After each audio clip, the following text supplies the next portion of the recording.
بسم الله الرحمن الرحیم. السلام علیکم و رحمت الله و برکاته. در این درس باز با اشاره های نو شناس می شویم. اینجا دو زبر است و دو زیر است و دو پیش است.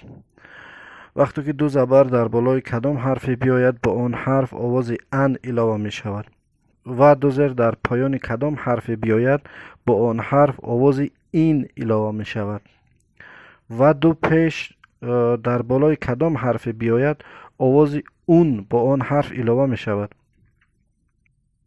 در اینجا نگاه میکنیم و میخونیم: الف دو زبر ان، الف دو زیر این، الف دو پیش اون، ان این اون. ب دو زبر بن، ب دو زیر بین، ب دو پیش بون، بن بین بون. ت دو زبر تن، ت دو زیر تین، ت دو پیش تون، تن تین تون. س دو زبر سن، س دو زیر سین، س دو پیش سون، سن سین سون.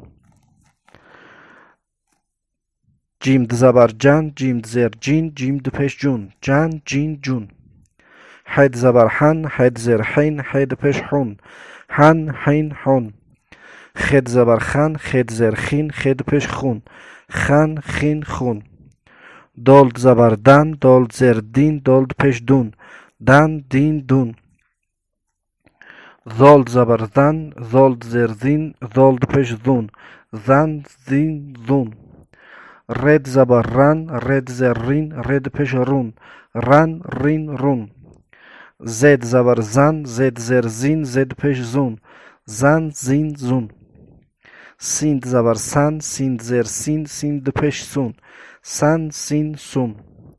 شین دو زبر شن، شین دو زیر شین، شین دو پیش شون، شن شین شون. صاد دو زبر سن، صاد دو زیر سین، صاد دو پیش سون، سن سین سون.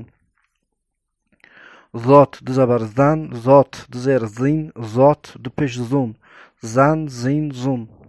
توقه دو زبر تن، توقه دو زیر تین، توقه دو پیش تون، تن تین تون.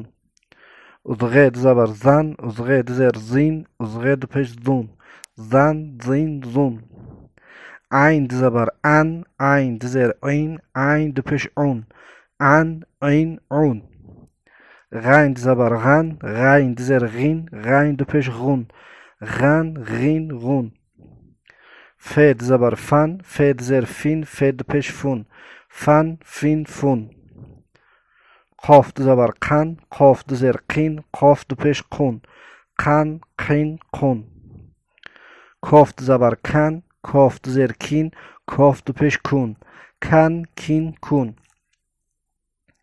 لام دو زبر لن، لام دو زیر لین، لام دو پیش لون، لن لین لون. میم دو زبر من، میم دو زیر مین، میم دو پیش مون، من مین مون. نون دو زبر نن، نون دو زیر نین، نون دو پیش نون، نن نین نون. واو دو زبر ون، واو دو زیر وین، واو دو پیش وون، ون وین وون.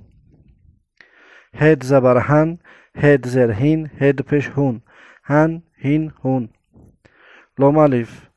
همزه دو زبر ان، همزه دو زیر این، همزه دو پیش اون، ان این اون. یا دو زبر ین، یا دو زیر یین، یا دو پیش یون، ین یین یون. اینجا دو به زیرنوشت آورده شده است. خودتون را پس از خود کردن درس بسنجید و اعتماد پیدا کنید که شما پورا درس را از خود کرده باشید. صدق الله العظیم.